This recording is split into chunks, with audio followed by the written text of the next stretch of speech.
마가복음 4장 26절에서 34절 또 이르시되 하나님의 나라는 사람이 씨를 땅에 뿌림과 같으니 어, 앞에서도 하나님의 나라의 비밀이라 그래놓고 어, 옥토에 떨어진 게 있고 길밭에 떨어진 게 있고 가시밭에 떨어지는 게 있고 돌짝밭에 떨어진 게 있고 이렇다고 얘기를 하는데 하나님 나라가 무슨 뭐 열매가 있고 어떻게 땅이 있느냐 이렇게 생각할지 모르지만은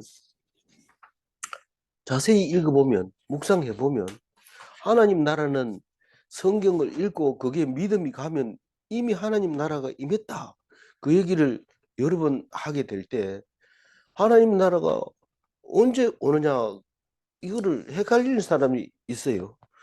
근데 이거다라고 똑바로 얘기하면 그건 3차원적이고 또 2차원적일 수 있습니다.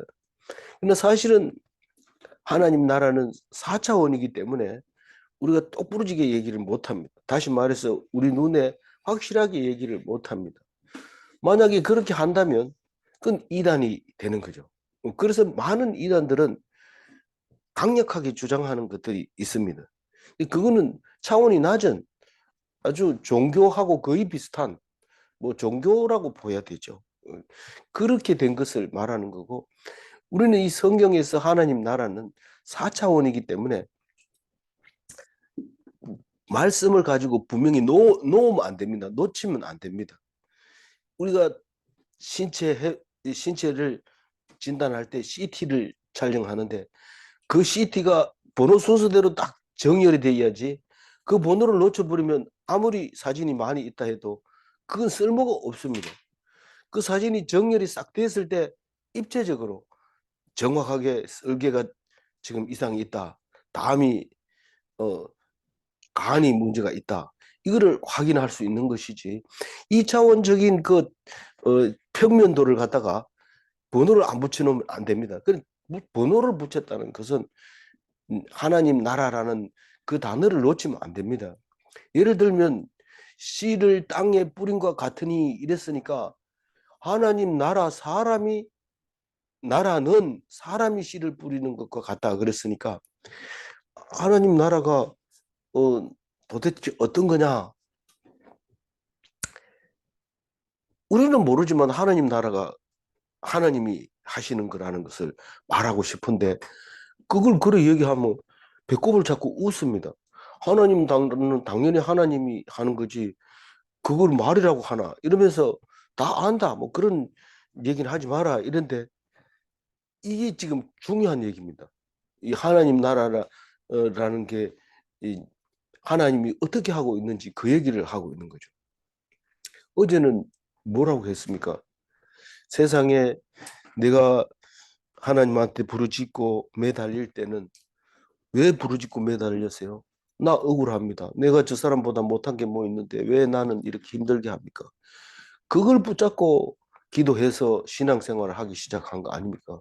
솔직히 말해서 만약에 내가 남보다 잘나고 능력 있고 그럼 신앙생활을 할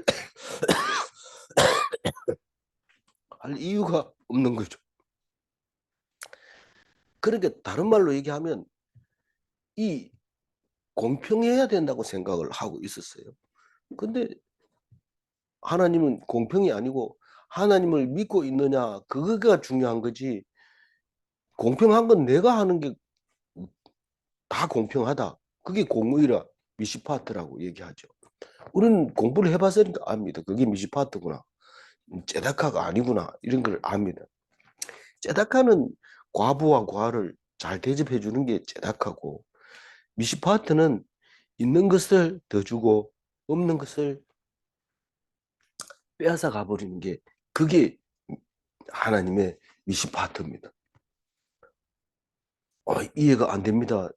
이해가 안 되면 이해가 되도록 기도하면 하나님이 들어주실 겁니다. 왜냐하면 이게 이해가 가야 천국이 뭔지를 알고 천국이 기쁜 건지 알지. 우리 생각대로 남하고 똑같이 공평하게 살려주고 공평하게 한다 할 것 같으면 나는 아무 할 일도 없고 그건 내 가치도 없는 것이기 때문에 그렇습니다.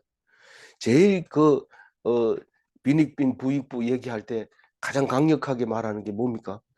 5달란트, 10달란트, 1달란트 받은 이 사람들이 이 1달란트 받은 사람이 하나님을 너무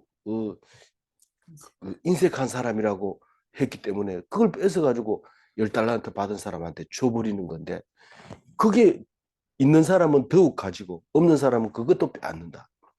우리 없는 사람은 보통 아끼죠. 아낍니다. 그래서 그 아낀 게 나쁘다는 거예요. 성경에 보면. 그게. 그거를 나눠 먹어야 되지. 돈 많은 사람한테는 안 그래도 뭐 나눠 먹습니다. 그러니까 괜찮은데 없는 사람이 어떻게든지 자수성가해서 음, 잘 살려고 하다 보면 아끼고 남을 안 주고 자기만 이렇게 바둥바둥 사는데 성경에서 보면 그건 지금 네가 네 멋대로 세상을 살려고 하는 거 아니냐. 하나님이 뺏으면 빼앗기고 주면 먹고 기쁘게 하면 감사하고 그렇게 사는 것이 하나님의 백성의 모습이다 이 얘기합니다. 우리는 특히 대한민국 사람 고속 성장을 한 우리들은 어려울 때 하나님을 믿었던 사람인데 그 말이 참 어렵습니다. 적응하기가 굉장히 어려운데 그럼에도 불구하고 있으면 퍼줘야 된다. 막으로 쓰라. 쓰고 빌려주면 풍성해진다. 음, 그런 얘기를 할 때 적응은 안 되지만 아멘 하고 받아들입니다. 받아들이긴 하지만 진짜 마음속 깊이 하나님께 매달리고 맡기고 내가 다 내려놓고 살 수 있느냐 좀 어려운 문제입니다. 그러나 그거를 깨달았을 때 하나님 나라가 우리에게 임한다는 사실을 말하는데 어제 그 묵상할 때 그 얘기를 했어요. 근데 오늘 그 하나님의 나라라고 하면서 어 하나님 나라는 비밀이다 어제 얘기를 했습니다. 근데 오늘까지 얘기하면 전부 5가지를 얘기하는데 제일 먼저는 그 하나님 나라는 100배의 결실을 갖는 것도 비밀이지만은 100배의 결실을 갖는 게 비밀입니다. 그리고 오늘 얘기 같은 경우는 자라고 열매 맺는 그 과정도 다 비밀이다라는 겁니다. 천국의 열매는 말씀이 가지는 말씀의 열매인데 그거를 우리 마음대로 하는 게 아니라 하나님이 열매를 맺게 하고 안 맺게 하고 애써봐도 안 열릴 때가 있지만 애 안 썼는데도 열매가 열릴 때가 있다는 겁니다. 이 성경 말씀은 갈수록 어렵네요. 어렵지 않습니다. 그냥 읽어보면 무슨 말인지 알 수 있어요. 근데 그거를 귀담아 안 듣고 무슨 오늘은 교훈을 주실까 이렇게 하면 안 들립니다. 안 들려요. 27절 읽어봅니다. 그가 밤낮 자고 깨고 하는 중에 씨가 나서 자라되 어떻게 그리 되는지를 알지 못하느니라. 이 그가 누굽니까? 그가 사람이죠. 씨 뿌리는 사람.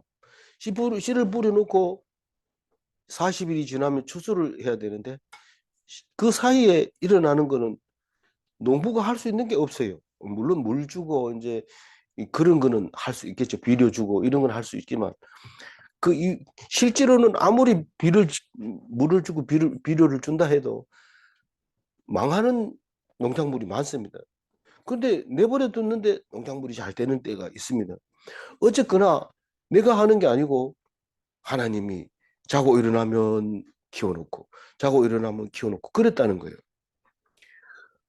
근데 제일 중요한 거는 나중에 충실한 곡식이 생기면은 자기가 안 했는데도 자기가 목에 힘을 준다는 겁니다.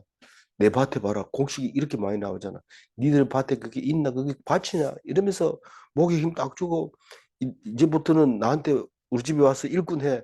이러면서 목에 힘을 주는데 그게 아니라고 지금 얘기하고 있는 거예요. 어떤 사람은 부자가 되게 하고 어떤 사람은 가난하게도 하는데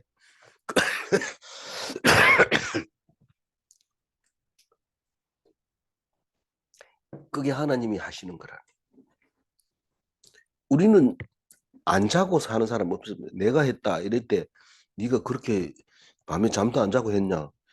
실제로 잠 안 자고 일하는 사람이 있습니다. 밤에 불 켜놓고. 근데 옆에 사람들 다 욕합니다. 저 인간이 몇 년 살라고 저렇게 밤낮으로 쉼 없이 저렇게 일하나.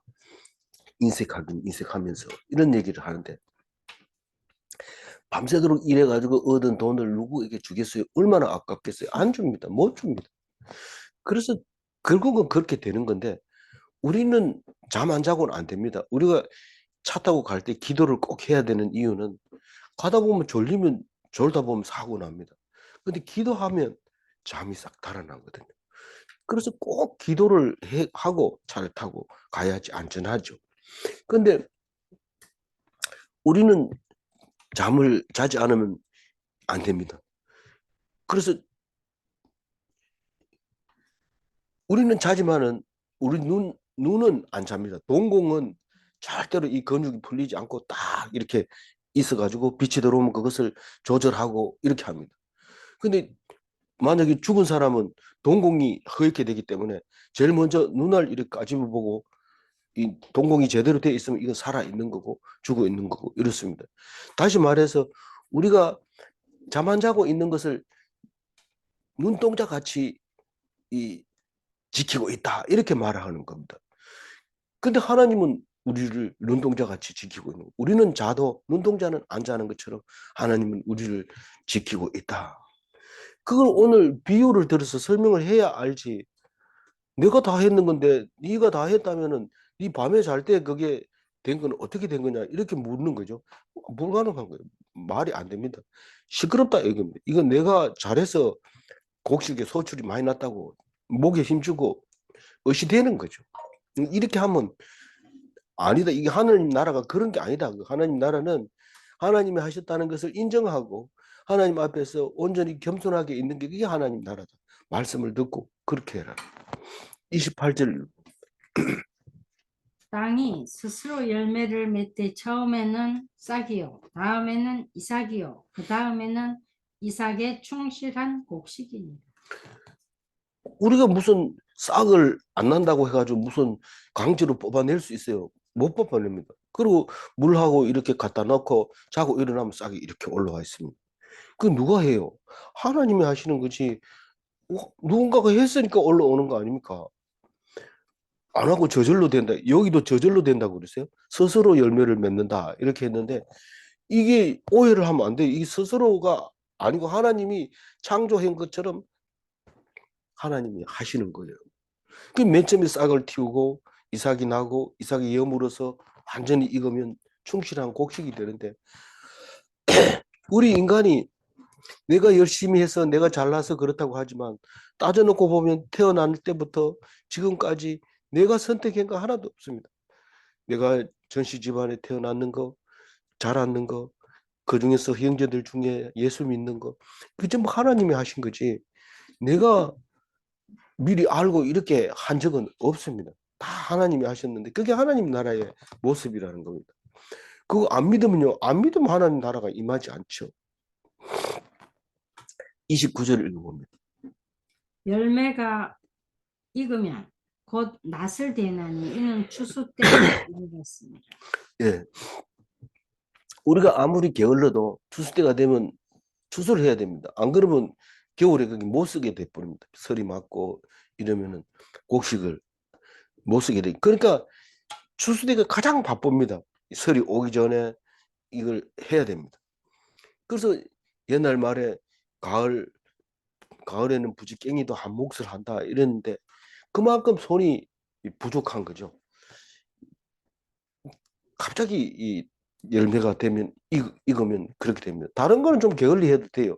늦게 씨를 심어도 혹시 하나님이 더 잘하게 할 수도 있고 일찍 심었는데도 안 되게 할 수도 있고 그렇기 때문에 큰 소리 못 치지만 이 추수하는 것은 자기가 직접 열심히 해야지 그걸 거둬들일 수 있습니다. 아무리 하나님이 잘 열매를 잇게 하고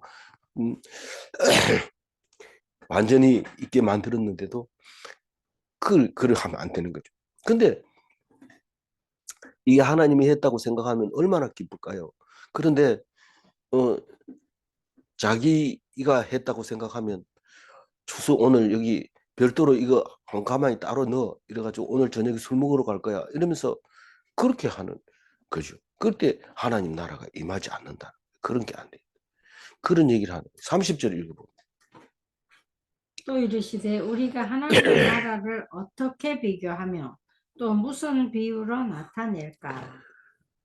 하나님 나라를 또 비교를 한다고 얘기를 해요. 그러니까 앞에서 지금 하나님 나라가 두 번 얘기를 했는데 오늘 여기 30절에서 또 한 번 얘기하는데 앞에서 얘기할 때는 하나님 나라는 결실을 맺을 때 어떤 경우에는 30배, 어떤 경우는 60배, 100배 이렇게 결실이 맺어지고 어떤 경우에는 씨도 아직 나지도 못하고 죽을 뻔다. 그런 얘기를 하고 또 다른 얘기는 자라고 열매 맺는 과정도 하나님이 비밀로 해주었다. 그게 하나님 나라의 비유다. 그 얘기를 하고 있는데 30절은 이 작은 씨가 과연 얼마나 클까? 그거 비밀이라는 거예요. 이 씨가 크면은 나무가 클 것 같지만 절대로 그렇지 않습니다. 이 겨자는 우리가 그 배추 뿌리 같은 게 그게 겨자입니다. 실제로 씨도 보면은 무씨와 배추씨와 거의 닮았는데 무씨가 작고 배추씨가 크잖아요. 근데 무씨보다 더 작은 게 겨자씨입니다. 그래서 이 성지순례 가가지고 겨자씨 하나 가져와가지고 목사님이 이 성경책 사이에다 놓고 권사님들이 구경하라고 그러니까 눈이 어디다 놓으니까 어디 하다 보니까 이 콧바람에 그냥 날아가 버려가지고 뒤에 사람은 보지도 못했다고. 볼 필요 없어요. 겨자씨는 너무 작아요. 그 그런데 그 작은 하나를 땅에 심으면 그게 길게는 2m까지 자랍니다. 2m보다 더 자라는데 이게 씨가 작다 보니까 아주 밀집적으로 자라죠. 그러면 지금 말하면 그 유채 꽃밭 같이 상상하면 됩니다. 유채 꽃밭에 거의 비슷합니다. 근데 거기 가면 새들이 둥지를 들고 알을 낳는 것을 볼 수 있습니다. 그게 뭐 뱁새라든가 뭐 박새라든가 이런 새들은 그 그건 이 겨자를 가지고 나무를 가지고 새 둥지를 만든 것을 볼 수 있습니다. 그래 모든 씨보다 작은 것인데 새들이 그 위에서 집을 짓는다. 32절 읽어보. 심긴 후에는 자라서 모든 풀보다 커지며 큰 가지를 내나니 공중의 새들이 그 그늘에 깃들일 만큼 되느니라. 뭐 이게 일회용 일회용이 아니라 저 단연생이 아니고 이제 1년생 풀이기 때문에 이제 그렇지만 그 1년생 풀 중에서는 그렇게 크다는 거예요. 엄청 크다는 거. 그래서 자라는 크기도 하나님이 비밀이다. 얼마나 크게 될지 그건 알 수가 없다. 비록 작을지라도 하나님이 크게 쓸 수도 있는데 그게 하나님 나라다. 천국 비유의 세 번째 이야기가 그거죠. 그래서 우리가 얼핏 보면 종교의 계급은 그 믿음하고는 관계 없습니다. 신급은 믿음하고 관계 없어요. 우리는 종교는 그냥 그 과정을 거쳐서 주는 계급이잖아요. 그래서 오히려 그게 신앙을 가려요. 아, 내가 뭐 이만큼 믿으면 됐지 뭐 이런다든가 내가 신앙이 니보다 좋으면 좋았지 뭐 이런 식으로 한다든가. 근데 그게 뭐하고 같으냐면 부자가 천국 가기 힘든 것과 마찬가지입니다. 내가 가난해져 가지고 하나님한테 간곡히 부탁하고 그렇게 했을 때 하나님은 천국으로 이끌어 주시지. 내가 이만하면 됐지 이러면은 하나님 그럼 네 알아서 해라 이러고 모른 척하는 거죠. 그래서 그 얘기를 비유로 하면서 32절 읽어. 심긴 후에는 자라서 모든 풀보다 커짐에 큰 가지를 내나니 공중의 새들이 그 그늘에 깃들일 만큼 되느니라. 새들이 깃들일 만큼 큰 나무가 됐다는 것은 뭐 새 종류도 있습니다. 황새 같은 건 못 살겠지만 작은 새 이 박새나 뱁새 이런 새들은 둥지를 얼마든지 만들 수 있습니다. 밭이 또 넓고 이러기 때문에 그렇게 천적들이 쉽게 들어오지 못하는 거죠. 그래서 이게 뭐냐? 이 작은 일에 충성한 종, 신앙인, 그 의인을 말하고 있습니다. 비록 작을지라도 네가 그 작은 것에 충성하면 하나님이 큰 나무로 인정하고 그 많은 사람들이 많은 새들이 너의 그 가지에 깃들게 된다. 그런 것을 비유로 말하고 있습니다. 우리 신앙생활 하면서도 기죽어 있는 사람들이 있습니다. 기죽을 필요가 없어요. 왜냐하면 세 번째 비유를 아느냐, 작은 씨가 큰 나무로 바뀌는 거 아느냐, 그렇게 말하면서 말씀을 꼭 붙들고 있는 게 그 말씀대로 이루어집니다. 그 말이 씨가 돼서 그대로 열매를 맺는 것을 어제 묵상했습니다. 33절 읽어보겠습니다. 예수께서 이러한 많은 비유로 그들이 알아들을 수 있는 대로 말씀을 가르치시되. 그게 비유로 얘기를 하면 하나님의 백성은 더 잘 알아듣는데 이 예수님 제자들은 잘 못 알아들어요. 그래서 또 설명하고 또 설명하고 따로 다른 사람은 그냥 뭐 듣든지 말든지 상관없는데 제자들은 못 알아듣겠냐 그러면서 또 한번 얘기해주고 그렇게 합니다. 왜 그럴까요? 이 제자들이 그걸 가지고 또 얘기를 해야 되기 때문에 그 말씀을 전파해야 되기 때문에 들으면 다행이고 안 들으면 고마이고 이렇게 해버리면 그럼 뭐 이게 나라가 잘 서지를 못합니다. 그래서 붙들어 놓고 또 얘기를 합니다. 그래서 진짜를 제대로 하려면 따로 한 공예배도 있지만 따로 이렇게 모여가지고 하나님 말씀의 비유를 다시 묵상하고 나누고 이렇게 해야 되는 게 맞는 거죠. 그래서 제자들이 알아야 되는 것은 하나님 나라에 대해서 말씀의 열매에 대해서 5가지 비유를 잘 기억하고 있어야 되고 제자들이 모르면 다시 따로 가르쳐주고 들을 기 있는 자를 위해서 듣도록 해주시고 그래서 들을 기 있는 자가 알아듣도록 하는 게 제자들이다. 이해하지 못하는 자는 알아듣지 못하게 합니다. 이해하지 못하는 사람은 얘기해도 못 알아듣게 점점 어렵게 만들어 줍니다. 그게 외인들이고 불신자들이고 불택자들이다라는 것을 말하고 있습니다. 오늘 34절 읽어봅니다. 마지막입니다. 비유가 아니면 말씀하지 아니하시고 다만 혼자 계실 때에 그 제자들에게 모든 것을 해석하시더라. 예, 해석하시더라. 이 말은 해석은 묵상을 말하는 겁니다. 이게 뭔 말인지 모르겠냐? 그게 생각해봐라. 이게 묵상이죠. 그게 해석이죠.